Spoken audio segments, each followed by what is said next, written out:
사도행전 18장 9절에서 17절 말씀.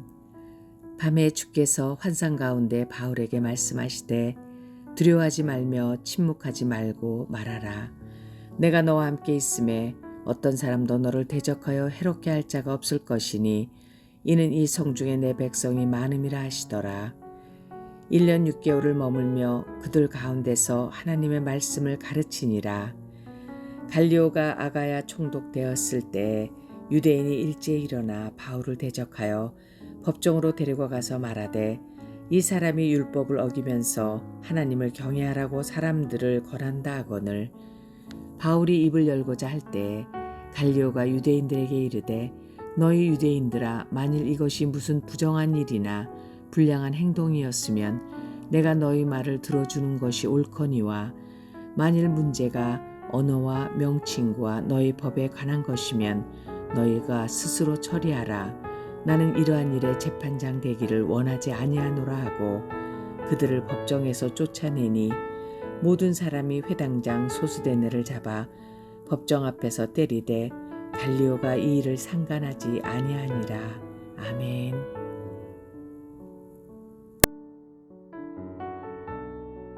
함께 기도하겠습니다. 하나님, 철저히 하나님의 뜻만이 우리 가운데 이루어지게 하여 주옵소서. 주의 뜻, 주의 계획, 주의 섭리만이 우리를 통하여 증거되게 하여 주시고 우리의 삶을 그 앞에 온전히 맡겨드려 나아가는 우리의 삶이 되게 하여 주옵소서. 이 모든 말씀 예수님 이름으로 기도하였습니다. 아멘. 할렐루야.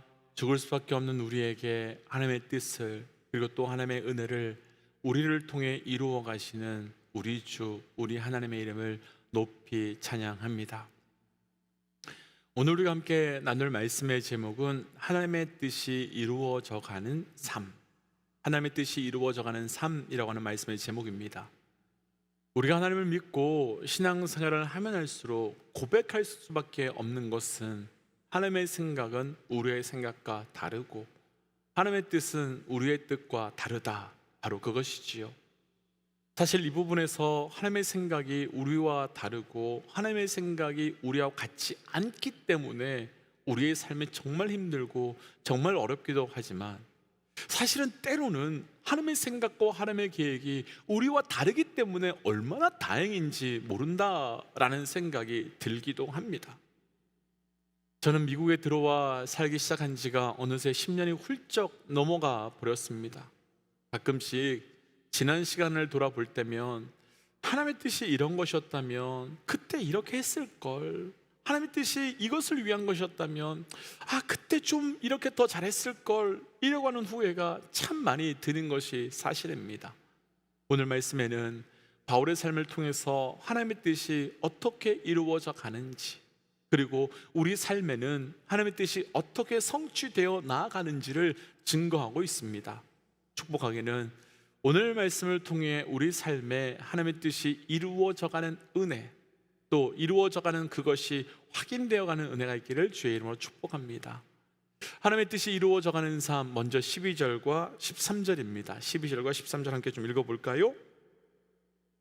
갈리오가 아가야 총독되었을 때에 유대인이 일제히 일어나 바울을 대적하여 법정으로 데리고 가서 말하되 이 사람이 율법을 어기면서 하나님을 경외하라고 사람들을 권한다 하거늘. 아멘. 바울이 고린도에서 사역을 시작한 지 대략 8개월에서 9개월 정도 되었을 때 새로운 신임 총독인 갈리오가 아가야 지방의 총독이 되었는데, 아가야는 에덴과 고린도를 포함한 지역으로 아가야 지방의 총독은 막강한 파워가 있는 사람입니다. 반면 그 당시 바울은 고린도에서 많은 헬라인들에게 전도를 했고 많은 열매를 맺고 있었던 때였고, 그래서 유대인들은 어떻게 해서든지 바울을 죽이거나 제거하고 싶었던 마음이 가득했었던 때였습니다. 마침 그때 신임 총독이 왔다는 소식을 듣고 유대인들은 이때가 바울을 제거할 수 있는 최고의 때라고 생각하고 바울을 잡아서 신임 총독에게 데리고 가서 고소하게 되는 것이 오늘 말씀의 배경입니다. 유대인들이 총독이 오자마자 바울을 잡아가서 고소한 이유가 있습니다. 당시 신임 총독이 새로운 곳에 처음 오면 제일 집중해야 되는 것 중에 한 가지가 바로 그 점령지의 안정이었습니다. 그런데 점령지를 안정하게 유지하고 할 수 있는 최고의 방법은 바로 점령지의 리더들의 마음을 얻는 것인데, 그 마음을 어떻게든지 얻어내기 위하여 유대인들의 마음을 얻어내려고 했습니다. 그리고 그것을 유대인들은 너무나도 잘 알고 있었고, 자신들의 파워를 신임 총독에게 보여주기 위해서 우리가 방금 읽었던 12절 말씀 보시면 일제히 모든 유대인들을 다 끌고 올라가서 우리가 이렇게 막강한 힘을 갖고 있어 라고 보여주게 된 것입니다. 그런데 이 상황이 바울에게는 참 쉽지 않습니다. 단순하게 바울이 유대인들에게 핍박을 받고 고난을 받는 것도 힘들지만 이보다 더 힘든 것이 있는데, 바울 그 자신의 삶이 하나님께서 약속하신 것과 너무나도 다르게 흘러가고 있기 때문입니다. 방금 읽었던 12절 13절 바로 앞에 말씀이었던 9절과 10절 말씀 한번 보십시오. 바울은 고린도에 왔을 때 상당히 지쳐 있었습니다. 그래서 하나님께서는 바울이 고린도에 왔을 때 아굴라와 브리스길라를 만나게 해주셨고, 생각하지도 못한 곳에서 열매를 맺게 해주시면서 계속해서 어제 말씀을 통해 나누었지만 위로해 주시고 격려해 주셨습니다. 그리고 그 위로와 회복의 최고의 방법이 방금 읽은 말씀, 두려워 말라 내가 너와 함께 할 것이다. 그리고 이 성 중에는 너 혼자가 아니라 내 백성이 많다라고 하는 약속의 말씀이었습니다. 하나님께서 직접 약속의 말씀으로 위로해 주셨고 약속의 말씀으로 격려해 주신 겁니다. 그러면 믿음으로 본다면 그 다음에 어떤 사건이 일어나야 하겠습니까? 만약 우리가 너무 힘들고 지쳐서 정말 감당하기 어려운 문제 때문에 기도하고 있는데, 그 기도하는 중에 하나님의 음성이 두려워하지 말라 내가 너와 함께 할 것이다, 그리고 너의 주변에 하나님의 백성이 많다 라고 말씀하셨다면, 우리가 기도가 끝났을 때 기대할 수 있는 것은 여러 문제들이 해결되고 있거나 도와줄 수 있는 사람들이 많이 와 있는 상황, 그러니까 하나님의 약속의 말씀이 그대로 이루어져 가는 것을 기대할 수밖에 없을 겁니다. 그런데 지금 바울의 상황은 완전 반대지요. 약속의 말씀을 듣자마자 일어난 바로 다음의 사건은 유대인들이 자신을 체포해서 총독 앞에 데려가고 자신을 고소하고 죽이려고 하는 사건이 펼쳐지고 있는 겁니다. 우리가 바울이면 이때 하나님께 어떻게 반응했을까요? 우리가 바울이었다면 이때 하나님께 뭐라고 말씀드렸을까요? 할렐루야, 감사합니다, 찬양합니다. 아니요, 제가 바울이었다면 하나님 이게 뭐예요? 나에게 약속해 주셨고 말씀해 주신 게 있는데 이게 뭐예요? 정말 하나님 살아계신 거 맞습니까? 하나님 정말 하나님의 백성들이 많다고 했는데 오히려 온통 적군인데 차라리 말씀이나 하지 마시지, 그럼 기대도 안 할 텐데 왜 이러는 겁니까? 라고 원망했을 것 같습니다. 우리에게 적용해 보지요. 주일에 와서 예배드리고 말씀을 듣는데 이번 한 주 정말 힘들었던 그 문제를 가지고 있었는데 그 말씀에 대한 답을 주시면서 하나님께서 은혜 주실 것이다, 승리 주실 것이다 라는 직접적인 음성을 듣고 감동이 되어서 아멘 외쳤습니다. 근데 월요일 아침에 출근했는데 감당하기 어려운 문제가 쌓여있고 계속해서 겹겹이 그런 문제가 쳐들어온다면 어떻게 하시겠습니까? 믿었던 사람에게 배신을 당하고 기대했던 일들이 실패하고 약속의 말씀을 받기 전보다 상황과 환경이 더 안 좋아진다면 어떻게 반응하시겠습니까? 사실 이렇게 되면 결코 쉽지 않습니다. 아니, 쉽지 않은 정도가 아니라 신앙적으로 흔들릴 수밖에 없습니다. 바울은 바로 앞에서 하나님의 위로, 하나님의 약속의 말씀을 분명히 듣고 분명히 보고 분명히 경험했습니다. 그러나 바로 다음 상황과 환경은 확 나빠졌습니다. 여기서 질문이 있습니다. 과연 이런 상황과 환경 가운데서도 하나님의 뜻은 이루어지고 있는 걸까요? 이런 상황과 이런 사람들 속에서도 나에게 주셨던 하나님의 뜻은, 하나님의 말씀은 성취되어 가고 있는 걸까요? 이루어지고 있고 성취되어 가고 있습니다. 왜냐하면 하나님의 뜻은 상황이나 환경이 결정하는 것이 아니라 하나님의 약속이 결정하는 것이기 때문입니다. 오늘 말씀에서 나누고 싶은 첫 번째 하나님의 뜻이 이루어져가는 삶, 하나님의 뜻은 상황과 환경을 통해서 이루어져 가는 것이 아니라 약속을 통해서 이루어져 가고 있다는 것입니다.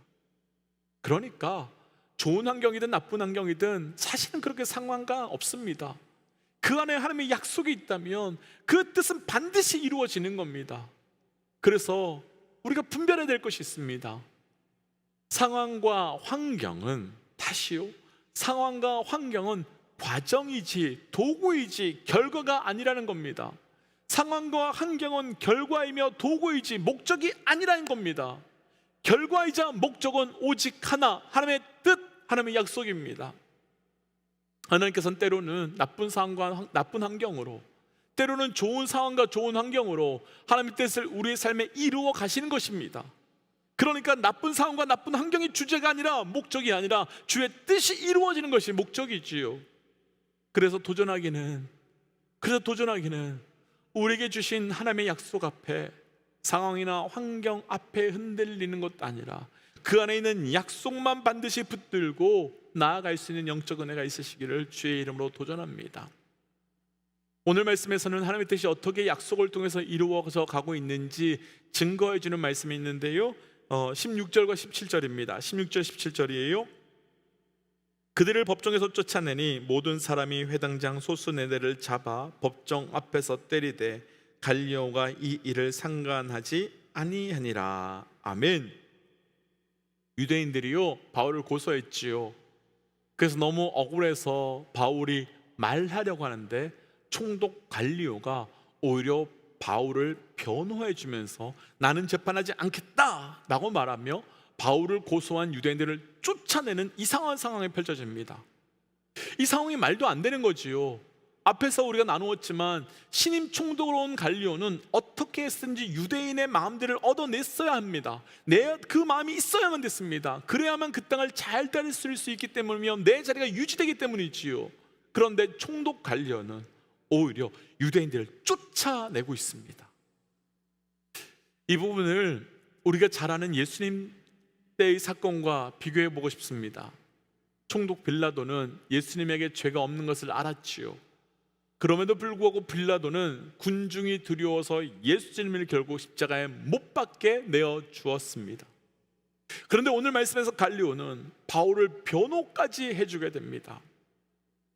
이 사건은요 기독교 역사에서 아주 중요한 사건인데요, 이 사건으로 인해서 로마에서는 공식적으로 기독교가 인정받게 되는 계기가 되는 출발의 사건이기 때문입니다. 그리고 또 한 가지는 이 사건으로 인해서 17절 말씀에서 실망하고 화가 난 유대교 사람들이 나와서 자기들이 뜻한 대로 안 되니까 회당장 소스네네를 바울 대신에 때리게 되는데요, 소스네네 입장에서는 얼마나 억울하고 괴롭겠습니까? 그런데요, 고린도전서 1장 1절 말씀 보면 회당장이었던 소스네가 바울은 동역자라고 부르고 있습니다. 소스네가 바울 대신에 맞았는데 그 사건으로 인해서 오히려 바울을 원망하거나 좌절하거나 바울을 비난하는 것이 아니라 오히려 바울과 함께 동역자가 되고 하나님의 교회를 섬기는 자가 됐다는 것입니다. 마치 구레네 사람 시몬이 길을 가다가 억지로 예수님 대신 십자가를 지게 되었는데 결국은 시몬의 모든 가족들이 구원을 받고 초대교회의 리더가 된 것처럼 소스네들조차도 바로 바울의 동역자가 되었을 뿐만 아니라 교회를 섬기는 자가 된 것입니다. 이렇게 되면 10절에서 말씀하신 이 성에 대적이 없다라는 말 맞지요. 왜냐하면 대적이 되었던 유대인들 덕분에 오히려 복음이 확장되었기 때문이며, 이들은 대적이 아니라 오히려 복음의 통로가 되었을 뿐이며, 이 성에 내 백성이 많다는 말씀으로 소수된을 통해서 성도와 교회가 확장되는 역사가 일어났기 때문입니다. 그러니까 모든 것이 하나님의 말씀 그대로, 모든 것이 하나님의 약속 그대로 이루어져 가고 있었고 이루어졌습니다. 아무도 바울을 해롭게 하지 못했고 고린도에는 하나님의 백성들이 많아졌습니다. 사랑하는 믿음의 동지 여러분, 우리가 믿고 기억해야 될 것이 하나 있습니다. 하나님의 뜻은 약속으로 이루어지는 것이지 상황과 환경으로 이루어지는 것이 아니라는 겁니다. 지금 우리에게 하나님께서 어떤 약속을 주셨고 어떤 말씀을 주셨는데 우리 상황은, 우리 환경은 우리가 생각한 건 너무나도 다르게 흘러가고 있어서 그래서 약속이 이루어지지 않을 것처럼 보일 수 있습니다. 그런데 우리가 말씀의 서론에서 나눈 것처럼 하나님의 뜻은 우리의 뜻과 다르고 하나님의 길은 우리의 길과 다릅니다. 그렇다면 하나님의 뜻, 하나님의 약속으로 살아가야 하는 우리에게 필요한 것은 어떤 상황이나 어떤 환경에서도 하나님의 뜻이 이루어질 것을 믿는 믿음, 그리고 그 믿음으로 흔들림 없이 그 뜻 앞으로 나아가는 영적 결단이 필요한 것입니다. 때문에 우리 믿음의 동역자들에게 도전하기는 하나님의 뜻과 아무 상관없을 것 같아 보이는 우리 삶의 주의 뜻이 이루어짐을 믿고, 그래서 상황, 환경에 흔들리지 아니하고 주의 뜻 앞에 반응하며 나아갈 수 있는 영적 담대한 결단이 있으시기를 주의 이름으로 도전합니다. 그래서 이 시간 말씀을 기억하며 이렇게 기도하고 싶습니다. 하나님, 우리 삶의 주의 뜻이 이루어지는 삶을 살게 하여 주옵소서. 때로는 우리의 삶이 주의 뜻, 주의 말씀, 주의 약속과 상관없을 것 같은 상황 속에서도 그 약속을 믿고 나아갈 수 있는 믿음을 허락하여 주시고 끝까지 그 뜻 앞에만 반응케 하여 주옵소서라고 그 믿음 구하며 함께 시간 기도하겠습니다. 함께 기도할까요? 하나님, 하나님의 뜻이 이루어져 가기 위하여 하나님, 우리가 그 뜻이 이루어져가는 약속 믿들고 나가는 자 되게 하기를 원합니다. 우리 상황, 우리 환경은 주의 뜻이 이루어지지 않은 것처럼 보인다 할지라도 그 상황, 그 환경에 무너지고 깨어져가는 것이 아니라 아버지, 하나님께서 말씀하신 그 약속의 앞에 온전히 반응하며 나아감으로 주의 뜻이 성취되어가는 놀라운 은혜가 우리 삶의 증거되고 경험되게 하여 주옵소서. 하나님, 우리의 삶에 온전히 나아가는 자 되어가기를 원합니다. 하나님, 하나님께서 우리 삶 가운데 주의 뜻을 이루어내며 성취해 나가심을 믿고 나아가게 하여 주시고 그 뜻 앞에만 반응함으로 주의 뜻이 놀랍도록 성취되는 우리의 삶이 될 수 있도록 인도하여 주옵소서. 이 모든 말씀 예수님 이름으로 기도하였습니다. 아멘. 사랑하는 믿음의 여러분, 붙들어야 되는 것은 주의 약속이며 붙들어야 되는 것은 주의 말씀입니다. 상황, 환경, 사람이 아니라 철저히 그것 붙들고 오늘도 살아가시는 우리 믿음의 동역자 되시기를 주의 이름으로 축복합니다. 함께 선포하고 또 삶의 자리로, 기도의 자리로 나아가지요. 함께 선포하겠습니다. 하나님은 살아계십니다. 아멘. 승리하십시오. 함께 기도하겠습니다.